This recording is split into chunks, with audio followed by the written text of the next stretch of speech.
Hello, everyone. Not surprisingly, Kremlin had acted so mature, so adult, and immediately went on to dismiss Trump's meeting with President Zelensky and other European leaders. Yeah, that is a sign of strength and security when you just like turn around and say, no, no, no, they're nothing. I'm the only important one. Trump basically keeps waking up every morning with a new idea. Do you remember at one point he was pushing for a ceasefire, right? And setting deadlines and promising to ratchet up the sanctions on Russia. Now we suddenly don't like ceasefire. We want to go directly for peace. He initially favored the idea of a triple meeting, so himself, Zelensky, and Putin. Now he thinks that it's better if Putin and Zelensky meet without him. However, here's the thing. Zelensky has stuff to bring to the table that is like reasonable, right? Like a ceasefire. Putin is not interested in meeting with Zelensky unless Zelensky is coming to sign the capitulation. He said that. It's on record. That's basically what's going on. So I don't see how that is going to happen. I think both of them need to come to the table accompanied by their allies. If, Putin feels so insecure that he needs a backup, that's fine. And Zelensky can bring his own. That's fine too. Of course, another problem is that there are very few places in the world where Putin can go safely and not be arrested. There is that. Meanwhile, folks, again, let's go by not what Putin says, but what he does. And he does this.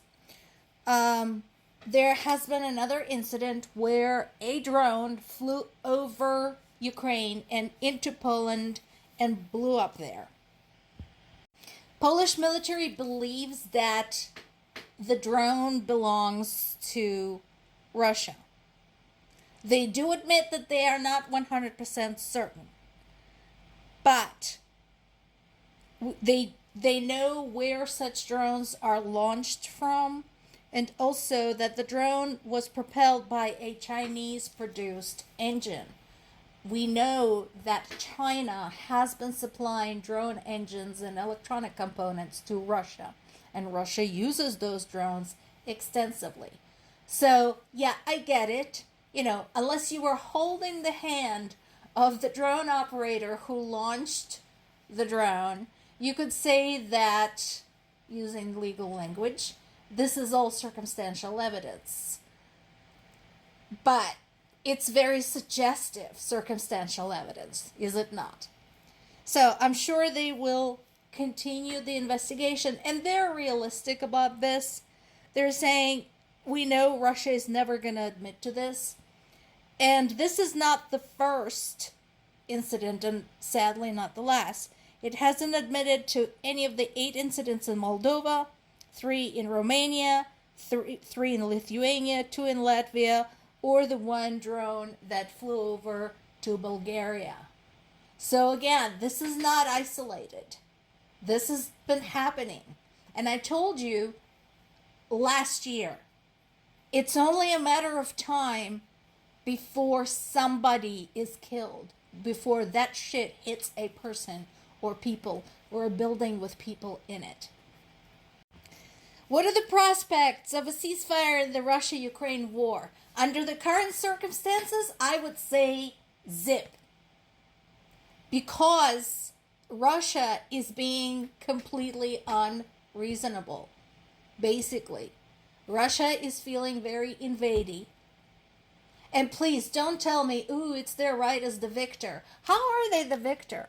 They barged into another country. So if somebody barges into your home and demands to keep half of it, are you going to give it to them because they're the victor? It's their right as the victor?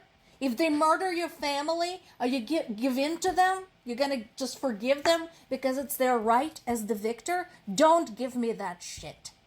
You're only saying that because you're suffering from the case of peace privilege. You are living somewhere where you don't have Russian drones raining on your head every day. My parents do live somewhere where this is the kind of thing that is happening every single day, every couple of hours. So shut your fucking trap. Moving right along. Again, one of the issues is that we have no specifics. We still don't know exactly what Putin and Trump spoke about. Safe guess? It wasn't anything that would be favorable for Ukraine.